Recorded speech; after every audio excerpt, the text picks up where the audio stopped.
Just had a very disturbing experience. 2 days ago, I made a video discussing the presence of trans women in female spaces, sharing my perspective as a trans man.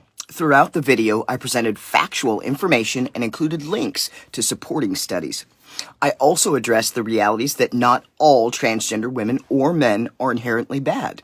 However, I highlighted statistics about sexual offenders and explained why society needs to protect women in vulnerable spaces. Like clockwork, Anne Graham, a trans woman influencer on Instagram, known for frequently posting about his attractiveness and portraying himself as a victim, felt compelled to respond to my video.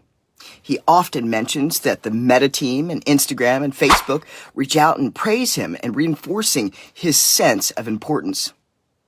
In his response, he referred to me as a so-called trans influencer, just like he's a so-called woman, spreading misinformation and describing how devastating my video was for him emotionally.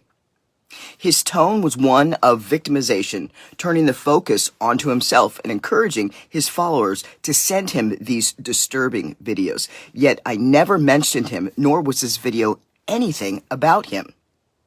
And somehow, facts themselves have become weapons.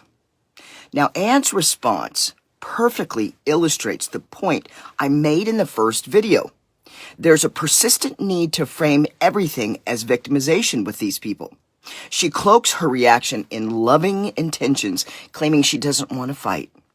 Yet she accuses me of being combative simply by sharing facts, an attempt to garner sympathy and shift the narrative.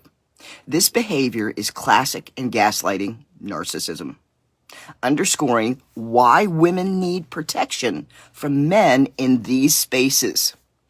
Often the rationale is obscured by a deep need for validation from others, on top of this phenomenon of autogynephilia, a sexual fetish affecting 86% of transgender women in some form and severely in 36%, brings additional risks.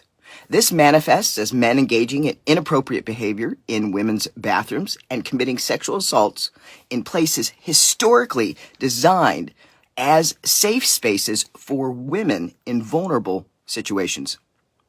When I responded with an invitation to debate, I was quickly blocked. I'll admit, I block people too. But I only block people who personally attack me. Different opinions aren't just acceptable. They are vital for a healthy society. I certainly don't claim to understand the full range of human emotions or know how to guide society towards some perfect utopia. I have a lot to learn. And let's be honest, I did once believe I was born in the wrong body, which shows how easily people can be convinced of almost anything. If you shut yourself off from outside influences, you lose perspective, and people can spiral deeper into delusions. We all have the capacity to believe unbelievable things, especially if those messages are repeated often, aren't challenged, and only met with acceptance. By shutting myself off from new ideas just because I dislike what someone says, how could I ever hope to learn or grow? Despite Anne exhibiting these behaviors so openly, I remain open to having a discussion. Because the reality is, until we stop acting like 4-year-olds, unable to handle our discussion or differences, we'll only become more lost. If we don't move beyond performative debate in front of a camera and embrace genuine live dialogue, women and children will continue to suffer. At some point, we need to truly stand up for women and children, no matter the cost.